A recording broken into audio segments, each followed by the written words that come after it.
You already know. It's Kappa Kappa. Young millionaires. The general.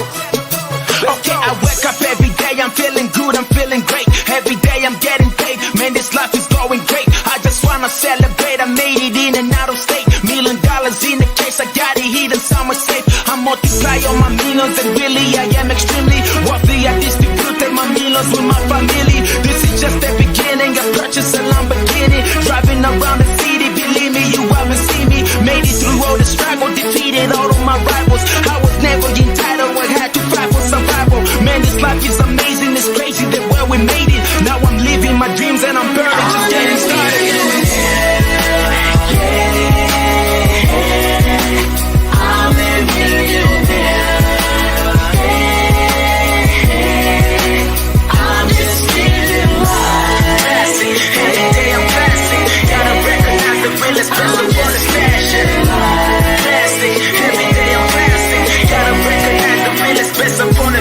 I made it through the struggle back when I was very worried. Now I'm chilling, get my condo, Lamborghinis and Bugatti. I know you in a hurry, but I promise don't be worried. When you see me in the club, I probably got enough to party. I'm a multi-millionaire, getting money everywhere. I ain't tripping on nobody, I just came to celebrate. Yeah, we got the party popping, got the general over here, throwing money in the air, cause we get it every day. I multiply on my millions, now me and my people winning. Moving city to city, I promise that you will see me driving a Lamborghini, but this is just the beginning. $1 million Bugatti, I'm stacking money in the ceiling. Multiply on my millions, now me and my people winning. Moving city to city, I promise that you will see me driving a Lamborghini, but this is just the beginning. $1 million Bugatti, I'm stacking money in the ceiling.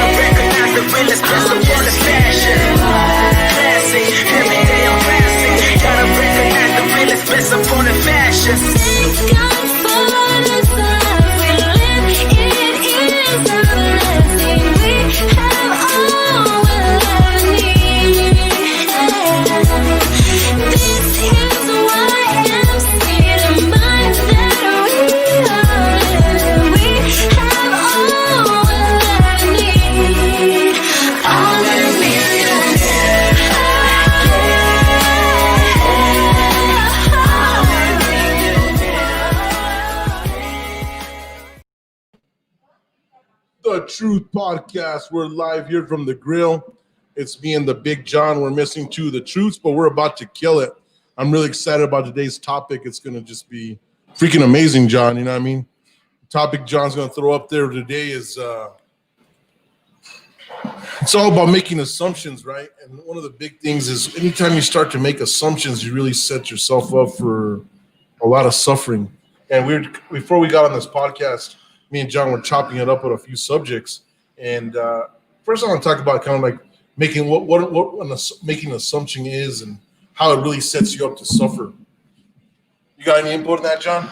Oh, definitely. I think, even if if you judge a person, by a book by its cover, that doesn't always tell you the depth of that person, then there's so many things here to sort of unpack, So especially how you judge a person, and hopefully, we become more and more this society that's interconnected, and we start to understand each other, and we're not afraid of each other. And you don't create those assumptions just based upon what that person's wearing or how that person is. You don't know, maybe the trauma that they've been through. You don't know, some of the, the struggles, you don't know any of those things until you get to know that person and not just assume things. The crazy part is one thing, a crazy good thing, awesome is, the office, they rescued this little puppy, right? And we found that at the Hispano Chamber, and it belonged to this big organization. This family was fostering it, and then it got stuck over there. And I think one of the cool things was yesterday that team came in, bought a bunch of food for the office to really thank Saul, thank Brianne for what they did for the puppy, and me just for being there. But one of the crazy things, and sitting in the conversation, there's these two ladies, and they're talking back and forth, and one was talking about the homeless under the bridge where they walk off of Broadway, and one was like, I don't even walk because I'm totally scared because something could happen to me. And the other one's like, they actually don't do anything to you because they don't want to cause any negative type of media towards them so that they go and dismantle their environment. And the one lady, the one that was for it, was like, every time I walk by, I say, hey, sorry for walking through your living room. Sorry for walking through your kitchen. You guys have a great day. And I thought about that, and I was like, man, she didn't assume that they're just all crackpots.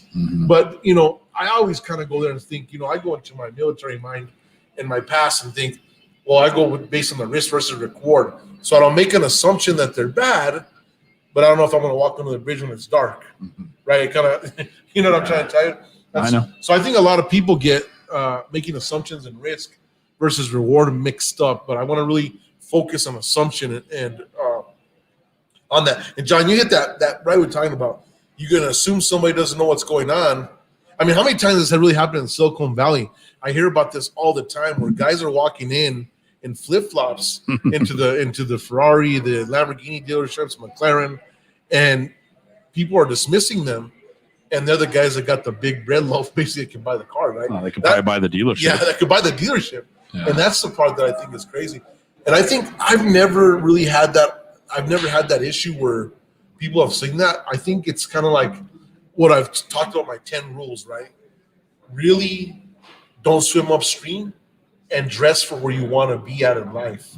And I think that's sometimes people like to really set themselves up sometimes for failure and swim upstream when it's not needed. But I mean, you're well traveled. Do you feel the way people make assumptions about you outside of New Mexico?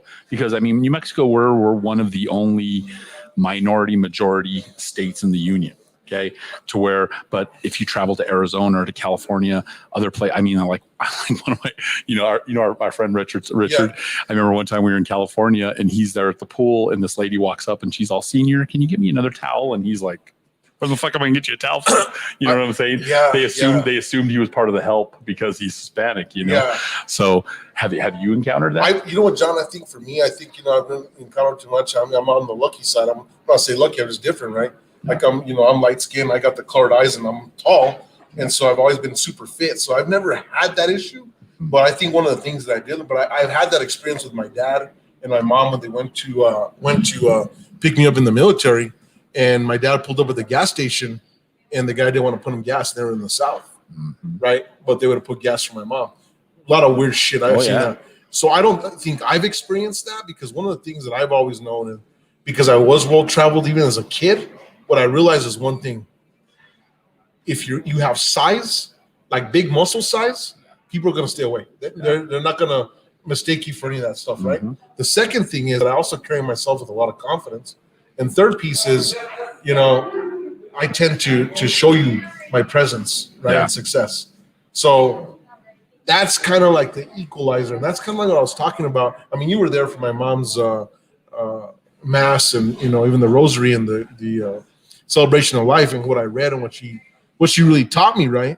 And when I think about it, she really well prepared me for life, in that sense of, if you're kind of walking with your head down and you kind of project that, people are going to see that. But I think it is a lot of bullshit. Now, this is why I was so up in arms the last time when we talked about with the Black Lives Matters and stuff. When we're early on those podcasts, we were talking about that, because we don't know what it is to grow up in the South, right? Bottom line. And you look at that new movie with Jamie Foxx and the guy that was the enemy for Black Panther. I can't remember his name. Michael Jordan. Michael B. Jordan or something. Michael B. Jordan, yep. What's that movie called? Do you remember? I'll find it right now, and I have it in the top of my head, but I just can't think of it. So when you watch that movie, that really gives you a perspective, right? And so there's not about assumption. That's really you're ingrained. And I think, that's for another podcast. But kind of really talking about that is, again, Just Mercy. Yeah. What an amazing movie. You guys got to go out and watch that, Just Mercy. But what I'm thinking about, like, when you're always going to make an assumption, not even in a person, but you're going to make assumption that if you do this, you're going to completely fail, and it's going to really cause you to do A, B, C, and D, and it's really not that. And so now you're paying all this debt for a tax that's not even taxed yet. It's not owed. And so I think that when you make those kind of assumptions, assumptions just come and really have a lot of tyranny at the end of the day, right? And I think for I was one of the big things is I remember for myself, one of the big assumptions that I think I had to battle tremendously was going to college, right? And so I was assuming that when you went to college, that there's going to be party all the time and this and that. And I was like, how am I going to evade myself from that? But what it really was again, did I want to partake in that? Well, in the engineering group, guess what? That's almost irrelevant there, right? Mm-hmm. You got a bunch of tech nerds. No one's really doing anything. Electrical engineers. So, or you would see a guy, and this is, I got to guess, is bad for me.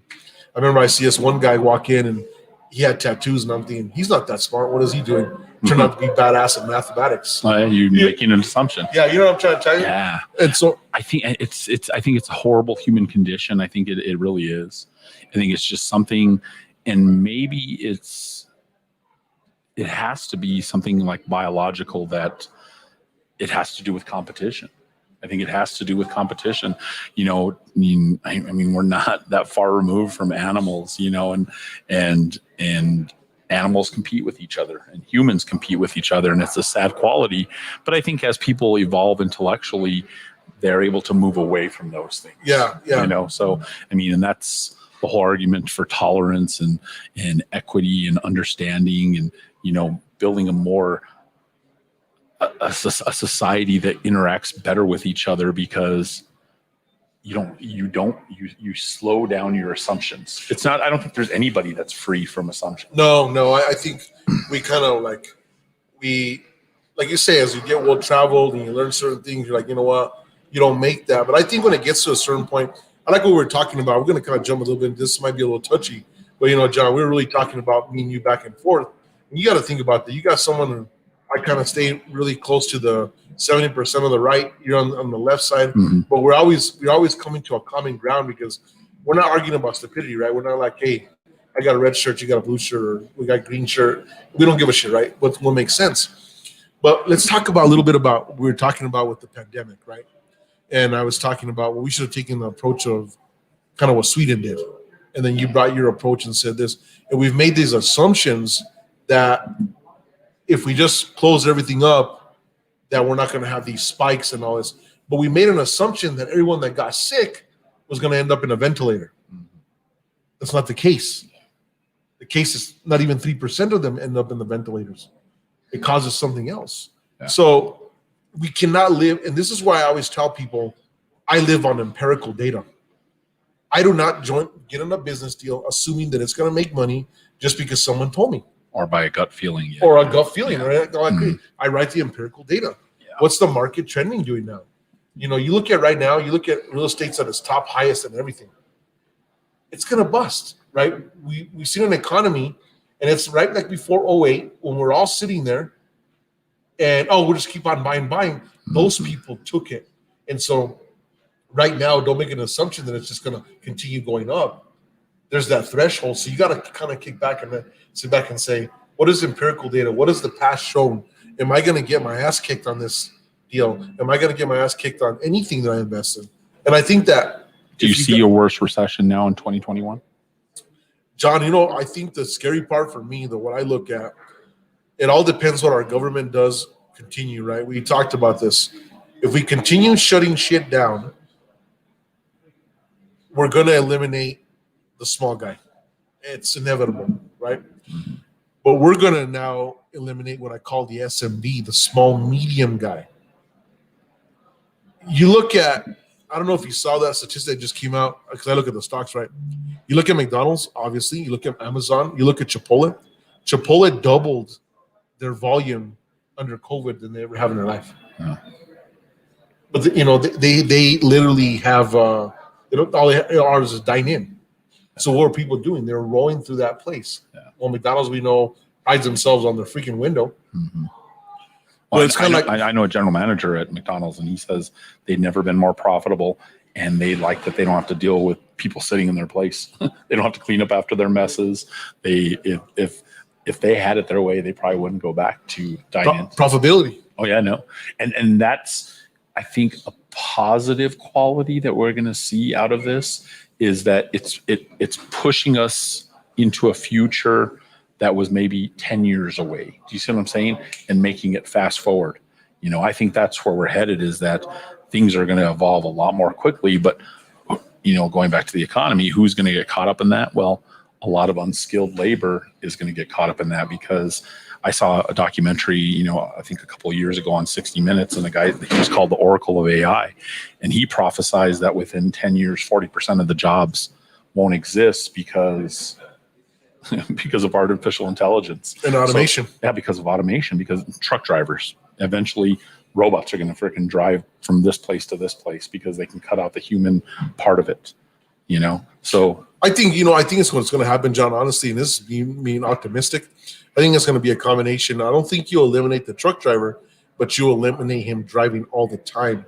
Because I think they'll be in there to make sure the cargo's there, get it down, do the stuff, but our safety is going to go up. But that means fewer drivers, because now if a robot can drive more hours, you can maybe replace one driver. Correct. Do you see what I'm saying? Correct. So there'll be Yes. drivers will be Yes. hurt by it, but Yes. yeah, well, there'll be just like anything back in the day when there was the cotton gin. Okay, Mm-hmm. so rather than 10 people sitting there separating cotton with their hands, now you have one person turning the handle, replacing 10 people. Yeah, it's cool if you're that one person, but the other 9 that got eliminated, that becomes a reality. And I think, but that goes to John, based on mass production, right? I think if we got here and our economy takes a dump, then we're not going to need that much trucking back and forth, because people are going to buy it. So like, it's an oxymoron. There's that pendulum where it could completely turn around. Now we're toast, right? Uh-huh. And so I think that when you really look at because we have a demand-based exactly, economy. It's based on consumer demand. Yes. And what I think is, heart wrenching for me is that you are seeing these, for me, I've even seen it, in technology, small competitors that were coming up. I mean, they don't affect me, but they're going out of business left and right, because like what you said it best. And in this type of a deal, they shut credit lines down. Not everyone can get a loan. I was reading yesterday, because I got this luxury magazine that comes with my black card. And I was reading this luxury magazine talking about luxury properties are being bought out more in this time that they've ever seen in 35 years. Wow. Because the ultra, what they call the mega rich, is saying, if we're going to be locked down, then we need to buy our playgrounds so that they're private, because no one really can intrude on a private island, private mansion, private this for your buddies, whatever it is, right? And I think that's what it's doing. But what is this doing? That means that they're not going to put money into buying a Hinkle. Yeah. He's going to say the hell with that. So then the small guy is going to get that experience. I don't know if are you a skier? Do you do any of that skiing? I've done it before, Okay. yeah. Well, I don't know if you saw that the billionaire in Taos is the price of a lift ticket went up 200%. Wow. 200% based on saying of COVID. Well, what is that going to do? Is the kids that used to learn how to ski now can't afford to ski. Mm-hmm. So the locals are getting hurt, not the external people coming in. Because I guarantee you that people are still going to pay that $1,400 or $1,600 a ticket. That's what I'm talking about. Is sad. So when you start to shut an economy, and the little guy doesn't believe that he's going to be able to buy a car, or doesn't believe at the age of 35 is going to buy a house, he's going to give up. And that right there, Warren Buffett said this best. We cannot have those guys give up and say, well, why even do it? Because I'm not going to get there. Mm-hmm. That's what's scary. And we're affecting that right now. And I'm telling you right now, I'm going to believe what Warren Buffett says, man. You know what I'm trying to say? I think I know what he's talking about. So I listen to a lot of what he's talking about, and that's what has me in fear, is that we start to take the hope away from that little guy, the middle class, going there and saying, I'm not going to be able to get a house. So why is he going to work his ass off doing the stuff that he did to get to 30, 35 to buy the house?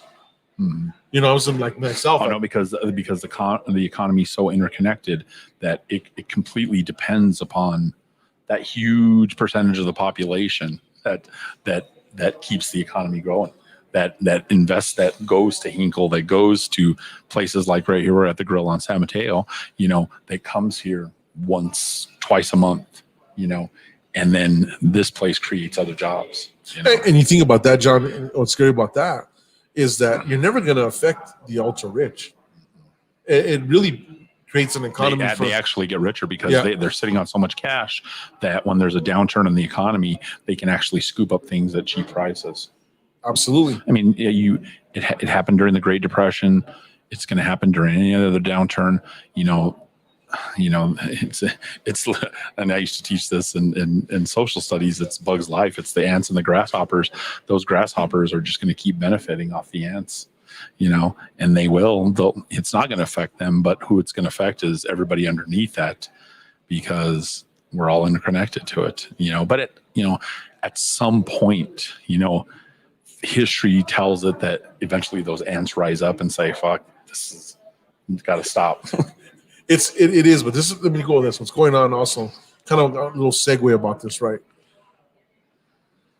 Let's think about the decisions and the people that we have around us that are giving us this advice under this economy or this. And for example, if we're sitting with a bunch of guys that didn't turn the needle whatsoever, and they're devising a plan with you, what kind of decision are you going to make, and where is it going to put you? I think this is really the time now, if you're sitting, to really be seeking out who are the smart guys or smart girls and gals out there, girls and guys, that can really help you in that knowledge in whatever subset you're looking for before you make that decision, or assume that the decision you're making is smart. And I think right now is really the key factor of who you're really hanging out with is really going to affect you in a bigger picture than what you thought it was, because of where we're at. It's a very finicky environment today. Mm-hmm. Very finicky. But if we even tie this into what our topic is today, is assumptions. Like I'll sit there and I watch the governor's press conference, and people assume that she's doing this for political reasons. People assume that she's being just a dictator. I guarantee she doesn't want to be closing businesses. I guarantee she doesn't want to be closing sports. But again, when you're a politician, when you're an elected representative, and that's, to me, that's a better term. We elect them to represent us. Yeah, okay? in the whole. Yeah. But the thing is about that, let's think about this, okay? The people that she's getting the advice from on the medical side, or so to say, the guys that are there, really are the lowest of the bottom of the list, because they would be in private business. They wouldn't work at the state. I'll give you an example. I was working with the city. I'm not going to mention the city. And we were building this large network, and it was supposed to be for coding for kids. And their CIO comes out and he tells me that he had come, I don't know, some big place, and everything he said made no sense towards the industry. What I'm starting to find out, in my opinion, is most people that are in those positions that are out there really aren't the subject matter experts. Don't know what the fuck they're talking about. Yeah. So you're getting, I feel sorry for the governor, because then now you're getting empirical data that doesn't make any fucking sense. So it ain't like you got the MD Anderson and Mayo Clinic people who put the money out there to put the study and say, this is what's going on. Yeah. We're going off. And I can, because I'm not in the room, but I can only go off of what she said. So like today, she said, okay, here's the 3 steps that for us to be able to keep businesses open for indoor dining at 25%. What we did is we sat down with the Restaurant Association, and we said, okay, they said, well, what do you need to stay open? And this is what we want you to stay open. And I think that's what our elected representatives should do, is that you sit down with the parties involved. Yes. And you try to find a pragmatic. That means neither side is completely happy, but because here you have the governor that's trying to weigh general welfare, and then you have the Restaurant Association, which is trying to stay as profitable as possible. So you have to try to come to some balance. But I think, John, even with that word right there, I don't even think it's profitable anymore. Oh, it's general warfare. I know it's survival now. Yeah, unfortunately. you know how sucky that is. I mean, at the end of the day, I don't agree. I completely agree with you. Hey, you may be safe from the pandemic, but you're gonna fucking have starvation, right? Think about that one. That's definitely a sad.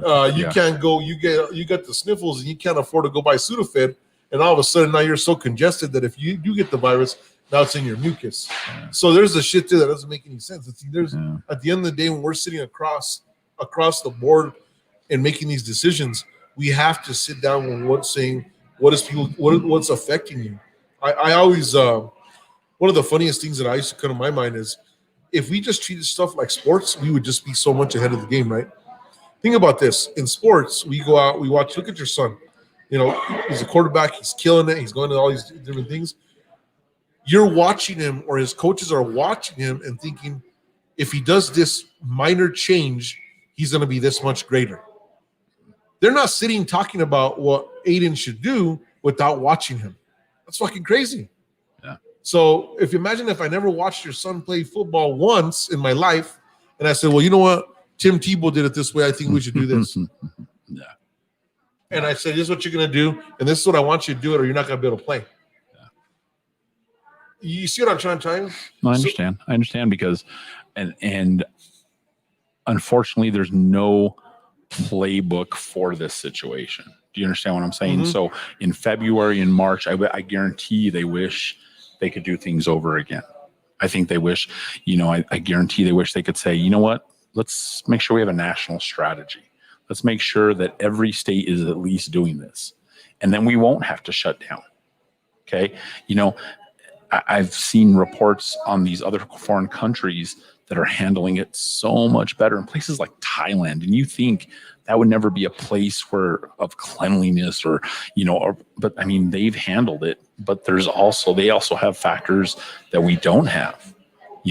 I listened on NPR and they were interviewing this cab driver in Thailand and he got COVID, but the minute he felt sick, he went to a clinic and he got treated and he healed from it. But a cab driver here in America, they may just tough it out because they can't afford the copay. They can't afford to go to a doctor. So they suck it up and then they get more people sick.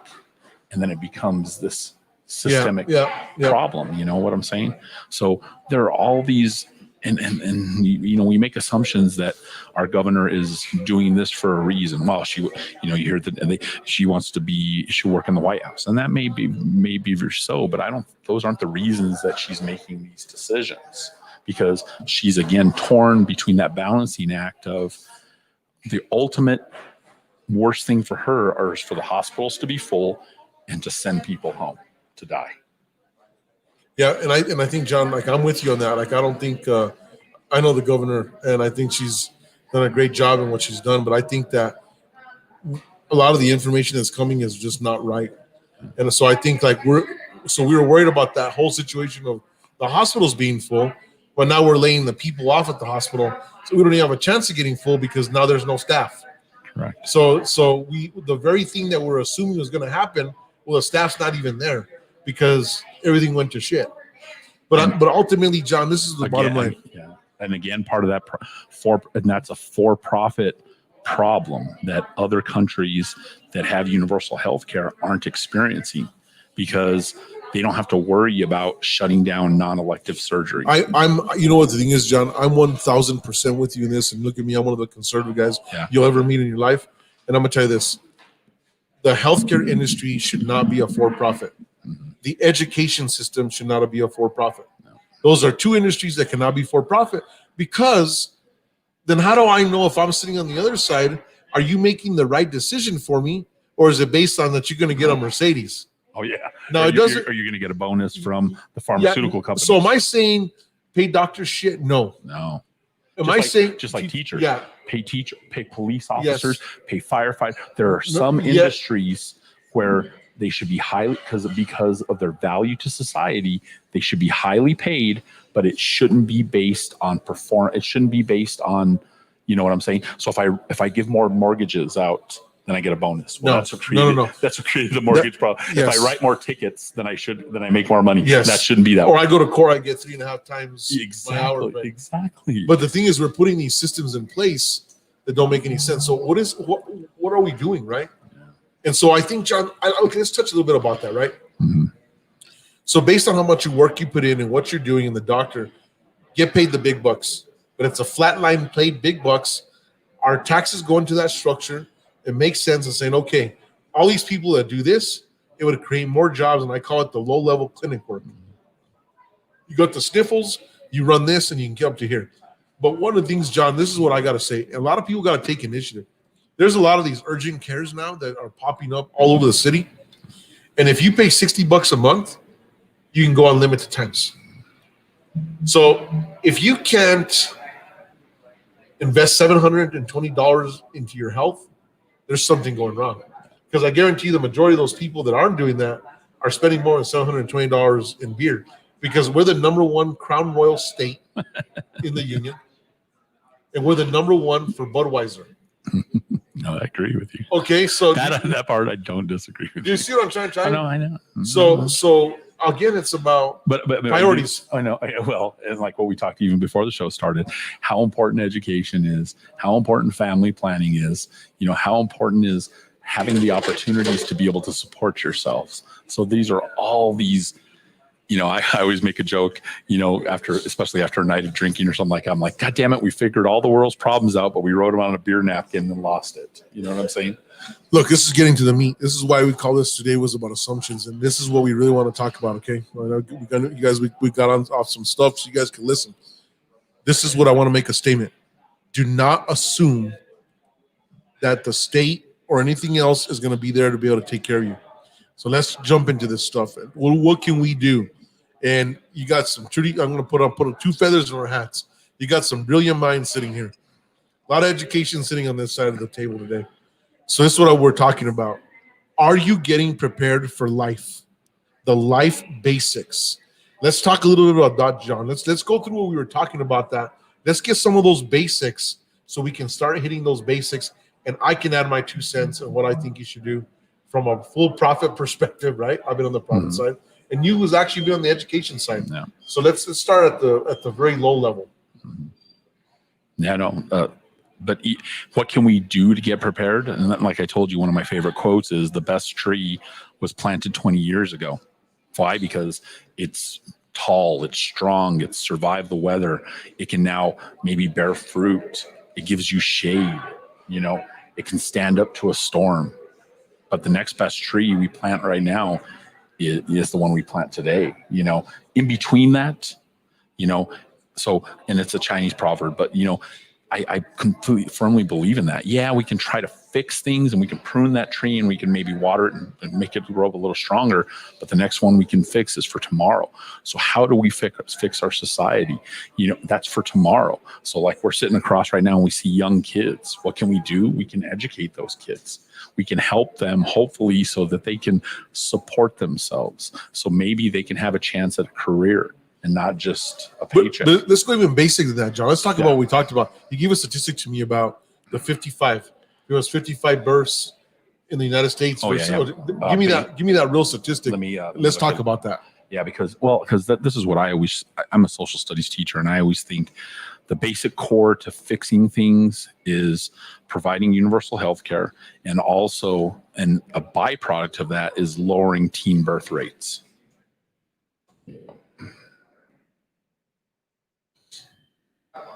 So like sub-Saharan Africa, they're like in the 120s, 130s, okay? High poverty. So let's see.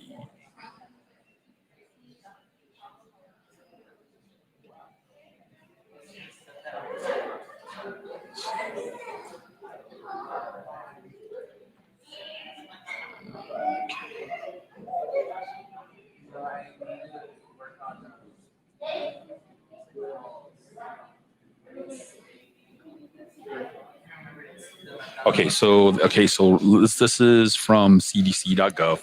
The birth rate. So there's 17 births per 1,000 women. So that to me, it's higher than everybody else that has universal health care. So if we can change that prevents that next kid from maybe growing up in poverty. Growing up with maybe one, hopefully two parents, but we know that that's not a reality here in America. There are some, but more than not, you see kids, and I've been an educator now for my 23rd year, you see kids that struggle in those high-risk situations. It doesn't mean that kids can't be successful. They absolutely can, but the statistics show otherwise, Yeah, and I think generationally, you got to be able to break. I think guys out there listening, you guys are young men and women listening out there. I think that, let's just call it what it is, right? If your parents are doing fucked up shit and you saw it, you got to make the change. Yeah. If you see uncles, aunts, whatever is there, I think at even a young age, you can understand and say, you know what they're doing is not going to work for me. And I think we got to be able to kill that with the knowledge. And I think now the power of the internet, it ain't like the old days where you're looking for a book or we talk about the library. Mm-hmm. I think now there's so much stuff out there that even if you are born in that situation, there's no excuse for you. You got to just stop making the excuse. But I think the number one is stop making the assumption that there's going to be programs out there to help you. 'Cause let's just say it all went to shit and everything dies. How are you going to survive? That's the scary part. So I think when I was making decisions in my life, even today, right, I'm very successful. I've been very blessed. But even when I make a decision, I'm like, how could this impede on my freedoms, right? Remember I talked about mental freedom, physical freedom, financial freedom? I make a decision right there. How could this actually impede those freedoms in a negative way? I don't think people really think, will sit there and think about that, right? You see a young guy, this is my girlfriend, I think she's cool. And I'm like, dude, just buy a freaking condom. Like it didn't make any sense. Get it for free. Well, why do you got to take the risk? It doesn't, like, those are kind of like simple shit that I'm talking about. Then all of a sudden you got this girl pregnant and now it's a fucking disaster. And now this kid is going uphill and your life is uphill because you're not stable. And it just starts right there. The real simplicity. If you don't get educated in some type of manner of fashion, it's going to be tough. Like, I tell people, regardless if you hate high school or not, unless you're a fucking coding genius or you're just, an anomaly coming out, it's a bitch coming out, even if you don't got your GED or a high school diploma, saying I'm not going to do this. And then even making an effort of like, well, do I got to trade or not? You got to make those decisions fast because you're making an assumption that life's always going to be there or time is going to be there for you, and it's not going to be there for you. Time is against you. That's one thing I've realized. Can you assume that your health is going to be there? So I'm just going to screw up. So you know what? When I turn 33, 35, I'm going to start getting serious about life. But then you get some kind of major ailment at 29, and now what you thought was going to be there is not there. So I think if you live life every single day like it's your last day and assume, well, I don't have tomorrow, I don't have this afternoon, and you maximize everything you potentially have in front of you, you're going to be ahead of the game. And I think that's kind of what I've lived by my whole life. I never assume nothing's going to be there for me. I never assume I'm going to get another job. I'm just always like, oh, it's going to end tomorrow. More like I'm waiting for the sky to fall, right? Yeah. But how are you prepared? And I think that's what really I want to get out today is do not just go out there making an assumption of anything, good or bad, because it's a lot of waste of time. That's a waste of time. Yeah. I mean, remember, and we said this pre-show is that I hope this would be a great time. Hopefully it's for parents. And I always sometimes put quotes around parents because there are good parents out there and then there are really bad parents out there. But anyway, whatever. Hopefully this becomes an opportunity for young people to start looking at, okay, what's their trajectory? How has this affected my parents? And the millions of people that have lost their jobs, the 200,000 that are dead from it, the people that have long-term complications from this, the people whose livelihoods have been affected, So hopefully hopefully you can take a positive from anything, hopefully you win or you learn, and hopefully people learn from this and they hopefully adapt, but human beings don't always, so. I like what you said there, John. I think the big factor is if you look at your environment today and you can sit there and say, is my environment worth a shit? Do I need to change it? Or what altercations do I need to do? Or what adjustments do I need to do to get better? We really need to look deep in that. And I think that's really awesome. When you look at like your parents, I always told myself, I want to do more or stay where my parents are at, never less, right? And I think I've been seeing these quotes, these memes come out, and it's like, this is what you wanted, this is what God gave you. And it's like the small house, but then you got this big house. And I'm gonna tell you, I think I've shared this multiple times. When I was in the game, I said my goal was I wanted a big truck, a Corvette, and a 2,200 square foot house. I don't know where I got the number of the 2,200 square foot, but that was success. Yeah. Right? Obviously, I ended up with a lot of more square footage than that, and I ended up with a lot more cars than that. That was God's plan for me. But I think at the end of the day, you have to have some kind of plan that you're going to get there. I wasn't making an assumption, oh, mama's going to be there for me. Oh, I'm going to win the lottery. Oh, screw it all. I used to hear people talk about how they're going to cheat the system so that they could get disability or just some stupid shit. And I think that how can you make that assumption it's going to be there? Mm-hmm. People are smarter than that. I nobody wants to be, hiding from the guy from the, I forget what's workman's comp guy, and your back's fucked up, but you're hauling 3 loads of wood, and then you're hoping he doesn't see you. Like, that's just crazy to me. All that time and energy that you put into doing that, if you put it into something positive, what would you do? If you put it into the work instead of the whole evasion, that's what's crazy to me. That's what I'm talking about. Yeah. So if you're seeing those bad decisions in your household, by your parents, by your brothers, by your sisters, by your friends, you gotta change it. You gotta change it. Say, look, this doesn't work. This is bullshit. This is bullshit, right? Yeah. But to give the counter argument to that, I think those people that come to that epiphany are outliers. They're far and few between. I mean, I've seen parents that sadly don't want their kids to do better than them. Like I remember being at a parent conference night, and and I tell the dad, the mom, the daughter, well, I tell her, I tell the dad, I said, she doesn't respect authority, and she really doesn't care to be here. And he's like, she doesn't care about education. He's like, well, I'm like that way. He goes, I don't respect authority. So I'm like, well, the apple hasn't fall far from the tree. Do you see what I'm saying? Yeah, famous line. Yeah. Because you have a lot of these people that maybe never wanted children, but they have them, and then they don't have the corazon to nurture them and to say, you know what, you're going to be better than, Carson's a great example of that. He found his path and found his trajectory and did it the non-conventional way, I think a lot with your mentoring, but, he's definitely that aberration, that outlier that, doesn't fall in the statistics. Definitely. Same thing with you. You're from a little small town in Pinasco. Yep. I mean, that's a long shot, but you worked for it. Okay. And you busted your butt for it. But I think, John, in my case, like if I would have been a fuck up, I wouldn't have an excuse. Like when you see a story like Carson's, that right there, he could have had an excuse. Not that you would have an excuse. Yeah. But when you got parents like mine, one that owns a business and one that works at the laboratories, like at the worst case scenario, I'm an engineer at the labs pulling in $120,000 a year. Yeah. That's not too shabby, dude. Yeah. You know what I'm trying to say? Or you're some technical thing. So I think like for me, I never wanted to use that excuse for people and saying, you know what? Oh my God, I came from a small town and this is what I did. No, I'm never going to bullshit anybody. I may have come from a small town, but I had big support systems and I got to see nice things. Like I actually had nicer clothes than some of the people in the city. I had nicer cars than some people in the city. But what I didn't know was it was that hard work. Like my mother showed me such hard work, and what I read in there was, no time for weakness, but compassion at the same time, which is weird. That was her legacy. And that's what I read, right? And I think that for me personally, but what I could have fallen into is my environment. All the bad apples, the kids, the guys doing bad shit, or you're assuming that the drug dealer has a good life, but then he lives like in a fucking chicken coop, basically. Yeah.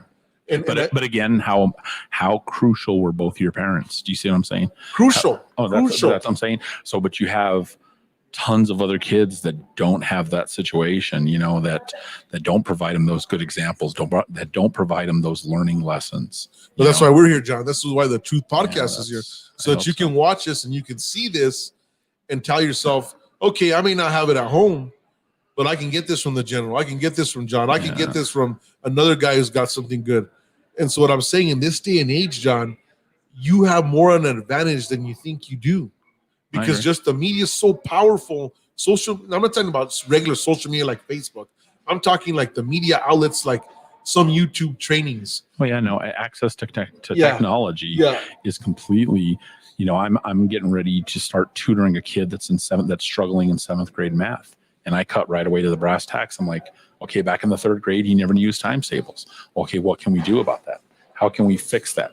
Well, there's tons of great resources online, and for them to practice. And she was like, well, I got him flashcards. Well, I go, unless he practices, unless it becomes a language for him, he's never going to love it. What did you come up with? Did you know? Oh no! Well, no. I'm going to start. That's just it. Is tomorrow's the first day. I'm gonna give you one of my things. I don't know if you want to do it or not. Yeah. One of the things my mom used to do for me is she made me get a notebook, right? And I would go 1 times 1, 1 times 2, 2, 3, and what you start to see, she made me write them all the way down to the 10 factor. right? And I had to learn it all the way around. When you start, I've always learned when someone writes something down, you'll actually see the patterns, Oh yeah. right, of what's going on. And so I remember my black book. I got to go get it from home. She wrote them all down and then made me copy them. And that's why I think I became so good at mathematics. Oh yeah, no, but it's just like anything. Any skill that she wanted to hone with you, she taught you those things, and that's what I do with my sons. But unfortunately, we have a lot of kids out there that don't have that structure, that don't have that support system out there, and they become, unfortunately, a statistic. But I bet you those kids have a phone. Yeah, some But do. John, but Some do. Some the ones that don't. Yeah. But let's say if You I know. Googled right now how to do my times tables, Oh yeah, there's going to be a shitload of stuff that you can look at. tons. What I'm saying, John, is this is the assumption is if we just get up, like one thing I'm like what I was talking about my mom, if you just get up and say, you know what, I'm going to have a no fucking excuse attitude. Okay, I suck at this. And am I going to be good at it? Let me see how good I'm going to be able to do that.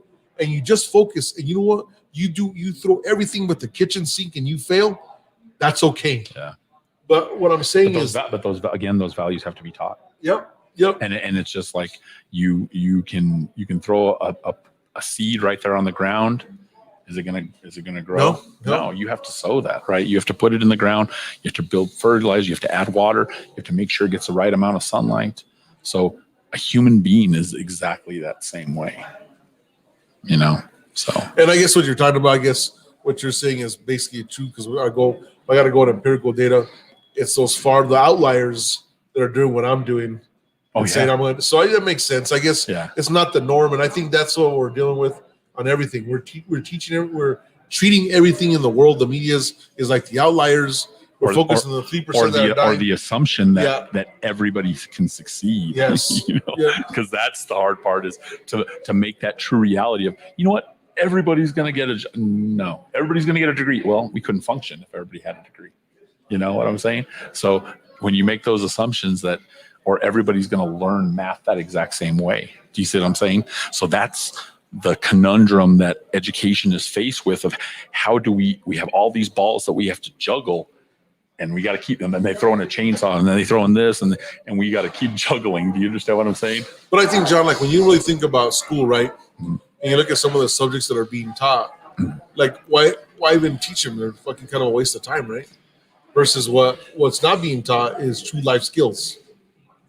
And so there's not enough of that mix, right? And that's what I think is if you're teaching math, well, then teach how to balance a checkbook. Yeah. Teach why a credit score is good, how that affects this, how points affect points, and you do that and you teach it in a real life environment. I think it's going to stick more. I completely agree with you.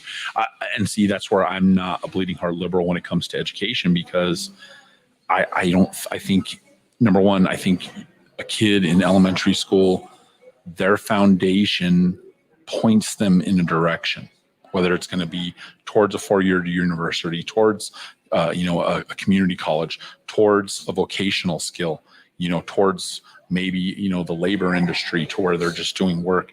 Those type of things that were built early on. So when your mother was beating that into your head and saying you're going to be great at math, that affected you. So those elementary skills affect you, and that trajectory doesn't mean you can't change, because you can, and there are those outliers that do change, but for the most part it's pointing you in that direction that says, okay, well, this is where this kid, and that's for my own 3 sons, from my experience, that was always the trajectory that I wanted for them.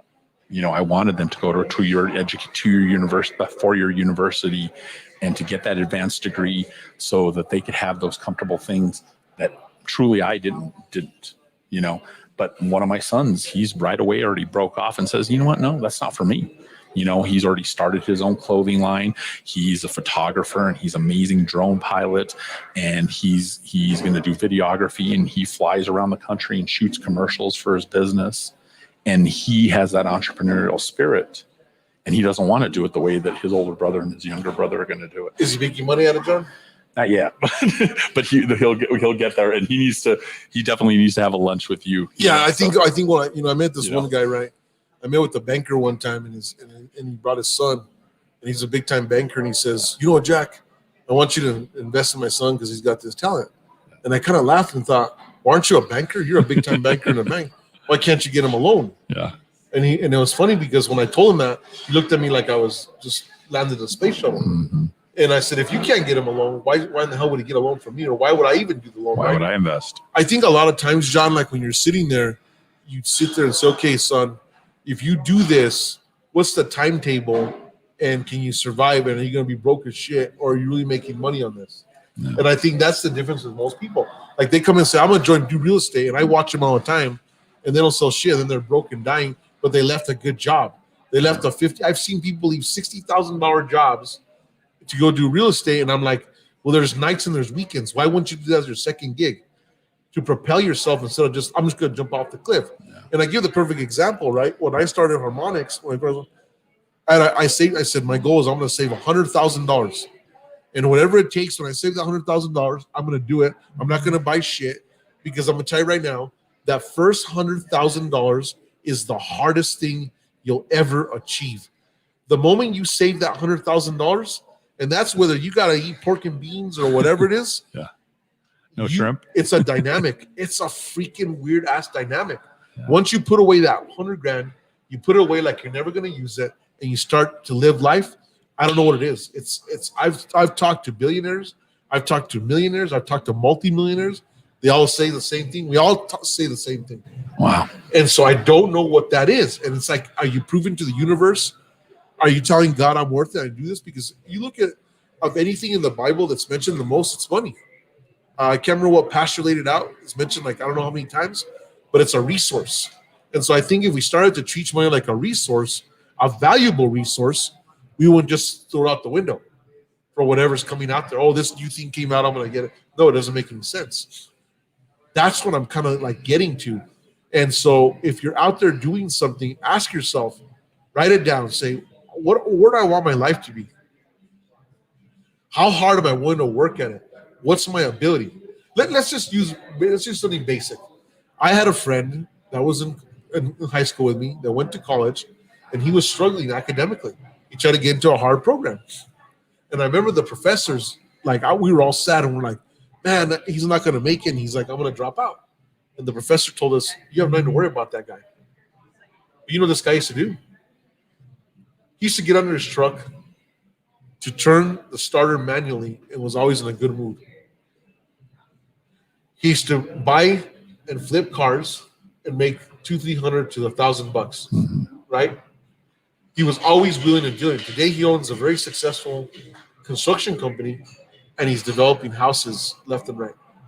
So let's think about the math. This is the basics. If you go to Sonic and you're like, I'm too good for this job, I'm not going to do this. But let's say I'm at Sonic, and what are they paying now at Sonic? $7.25 an hour. Okay, $7.25 an hour. Just humor me on this, something okay? Like that. $7. Okay, so let's say I say, you know what? I'm gonna put in my 40 hours, right? Put my 40 hours, and I'm gonna put instead of saying, you know what, I'm too good for this, I'm not gonna do it. And over the course of a month, I save some money, and I'm gonna take the whole pork and beans thing, and I'm like, I'm gonna really just and I go and I buy a starter car that I could buy cheaper. I know the market, and I go and sell it. Or I would have taken that money when the market took a shit and invested in Tesla, and they would have quadrupled. There's tools out there that you don't have to be an entrepreneur or this big old genius, but if you're doing the research on certain things, you're going to be able to propel your money. Even on ETFs, you're going to be able to compound interest. And so that's the mentality you should be having, is saying, how am I going to compound my wealth, instead of saying, you know what, I really love what I'm doing, and this makes me feel good, and I'm not, but you're broke as shit. Because you stick with just that one passion, and you don't realize what it is to survive. And it's so funny because you say that, because like my middle son that's sort of headed to this trajectory, that's not his only thing. We were just talking this weekend that's what he does, is he finds cars, turns around, he flips them. He has a hustler mentality of that exact person that you're describing. And that's why when you dig deep down into my heart, I'm not afraid for him, because he's not going to take the conventional route, because of my three sons, he's the one that's both white collar and blue collar. He can get under, and that's what I always taught him since he was little. I mean, on his car, we changed out the suspension, him and I. We did the brakes on him. We did those. We've changed out alternators. We've changed out starters. We've, done work to where he's gonna be able to survive. You know what I'm saying? And he's always going to be able to hustle. You know. So as to where my oldest and my youngest, they're white collar all the way. They're like, oh yeah, I'll come out and do it. But you know, they don't thrive for those things. You know, and it's just, and again, how do you, and those are three of the same seeds and all three of them are completely different, you know? So I'm gonna have to figure out when you mix white and blue, what it's making. I'm thinking like teal, huh? So yeah, that's what I'm thinking, but I want to just do the experiment. But you know what? That's me, John. What you just explained right there is what makes me so deadly. Is that I'm a badass CEO, but I can get in the field and turn some shit up, no matter what. That's who my middle son is. I know my that's craft. Who Logan is, yeah. And that's going to make him so dangerous instead of like, oh, I'm too good to do that. I was never too good to do anything. I was like, I used to look at time and say, if I sit here for the best opportunity in the world, well, why not be working at McDonald's or Sonic or Arby's in my case, or Lottaburger in my case, waiting for that opportunity to come instead of not getting there. So like if you just sit there and wasted 3-4 months, at least you're making $7.25 an hour and you learn something. Look, I always tell people, like, what did I learn? When I worked at Montes Chowcart, I used to watch him and I used to help the older man, you know, take the big beans. And I actually learned a lot of things. I learned how to cook very well.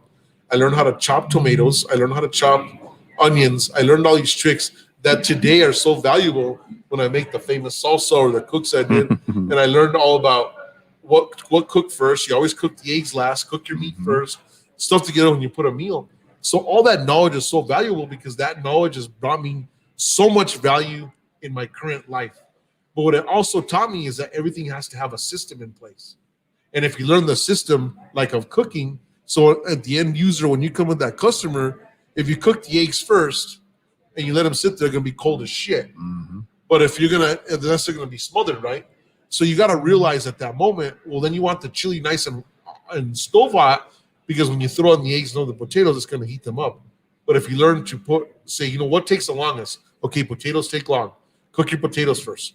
Cook the freaking bacon or sausage. Not cook the eggs. Now when you put it together, the meal's going to come out nice and hot, nice and warm, because you figured out what strategy you use. Oh, yeah. That's what I think what we're missing is that you're not learning any life skills by sitting back and saying, I'm too good for A, B, and C. I'm too good to do this kind of work. Do the work. So you say, I want to work harder in school so I don't do this work. My dad says that summer that I went to work construction, that I guess it gave me such a brutal feel. I don't even remember this, that I was like, I'll never do this shit, Dad, just so you know. And so I'm going to get educated. I'm going to do this. So anytime I was in math class or I was taking physics and I thought this really sucks, I thought, remember when you're running that fucking jackhammer? Is that what you want to do? The shovel. You know what I'm trying to say? Oh, I know. But and that's, I think the value. I look at being a father, and I look at those type of lessons that I can teach my kids. I think those things are so powerful, you know, because it gives them perspective, you know, or even something like when we do Christmas baskets for the charity in December, you know, in November, you know, you get to see different ways of life. You get to see people struggling in different places, and they add that to their lens and they add that to their perspective, and hopefully rather than making assumptions about things or taking things for granted, those experiences help them, you know? So it's just like you remembered when it was the times are tough. You remembered what that jackhammer feels like, you know. And I know my son right now he's taking his circuits class. He's an electrical engineer, and it is kicking his ass. You know, he has physics, he has his circuits, he has advanced calculus. He just spends hours and hours in college doing college homework. But he knows also what it's like to sit there and freaking pour concrete and change out brakes and do those. Exactly. You know? Exactly. You know? And you're like, the hell with that, right? Yeah. Then you learn the value. Exactly. Yeah. You'll do it, but you're not going to do it every single day. Well, I know. He just sees, okay, let's see, I can use my brain versus I can use my back. Mm-hmm. Let's see which one and which one's going to get paid more stuff. And which one's going to last. Yeah. Right? Yeah, your brain. I'll last a lot longer. Yeah, you can start doing some. There goes some of those scientists up at Los Alamos Lab or Sandia, how old they are. I mean, if they depend on their back. Oh, yeah, no. You know, you got a good run, maybe 50 years old, and then it's going to be painful. Mm-hmm. And that's that you're in tremendous shape, right? Yeah. No, I know. No, I think those are all great things. And and that's why me as a father, even though I have 3 sons that are completely different, I have faith that hopefully, between their mother and between me, we try to build those foundational things, and that's a good thing. But again, I still always stick up for society and say that a lot of kids don't have those experiences, and that's the sad part. And that's where teachers become so important, coaches become so important, any other type of mentor becomes important, because we've talked about on the show, and you've even brought in other mentors into your life, or people that influenced you, because kids need all those different things to help. And I was always looking, John. I was always looking. And I don't know what it is about me that I'm always looking. Thirsty for it. Yeah, and that search, right? But most kids are sitting there hoping that a mentor lands in their lap. Yeah. Or I want you to help me, but they bring no value. Mm-hmm. You got to know how to be able to barter for everything. Yeah. Like, you got to think, what value do I bring? Whether it's, I know how to carve a stick. If I carve you this stick and I get an hour of your time, that's what I think most people don't want to do. It goes back to, I assume that guy wants to help me, and you're like, why would he want to help you? Yeah. It makes no sense. No. I definitely agree with that. So key factor in life, don't make any assumptions. Like I said, I think that when you start to assume that the world's going to be there or that you don't have to work, all these guys that didn't go back to work after July 30th, did you guys assume the checks are just going to continue flowing from the state? What money? From the federal side? And now they don't have jobs, and what are we doing? Falling apart. What is the craziest shit ever? Like, why would you take something that was good and maximize it, and now those employers ain't taking those people back because they came to them in mid-July. Do you want your job back? And I have so many employers I've talked to where the guy's like, no, I'm going to ride this to the 30th. 15 days? Like, that doesn't even make any sense to me. Yeah. They didn't even say, hey, can I come back on the 1st of August after this? They were like, I think there's going to be an extension. What kind of assumption? You know what I'm trying to tell you? That's a dangerous gamble, especially, see. But I think there's probably a correlation between a lot of those employees that have a lack of education and a lack of mentorship in their life, and they don't make those good decisions, and there's probably a reason that they probably will continue to bounce around from job to job and try to survive, But no, I know that's part of it, There's the only thing I always say, Floyd Mayweather says, there's no rule for hard work and dedication, period. There's no substitute for hard work and dedication, period. So I'm going to tell you right now, today's ending of this podcast is on the assumptions. Don't assume that anyone's going to be there for you just because you want to make the assumption. What value are you bringing to them so that they want to keep you in their life? That doesn't matter what it is. Friendships, relationships, partnerships, work-employee partnerships, whatever it is, what do you bring to the table and why should I keep it? Don't make an assumption. Do not make an assumption out there, ladies and gentlemen, that guy or girl that you can become 300 pounds because you want to do it on your own, that your significant other is going to be happy because of that.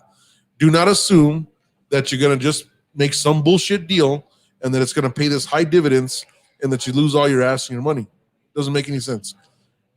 At the end, it's all empirical data. You need to get out there. You really need to make those wise decisions and don't make any level of assumption. I've never lived with an assumption. I personally live on there's not going to be anything out there for me, so I'm going to attack it like a Wolverine all the time. So we're going to end off, guys. I hope you enjoyed this. Tune in next Tuesday. We're going to come back strong. I'm going to be live from a nice destination. John's going to bring me in. He doesn't even know that yet. But stay tuned for next Tuesday. God bless. You just don't know I'm going to jump in the plane.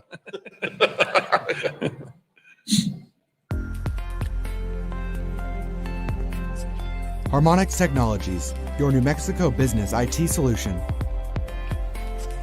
With incredible products that will fit your needs both big and small, and unmatched service, it's your vision delivered. Learn how we can help your business roar into action today. Harmonix Technologies, your New Mexico business IT solution.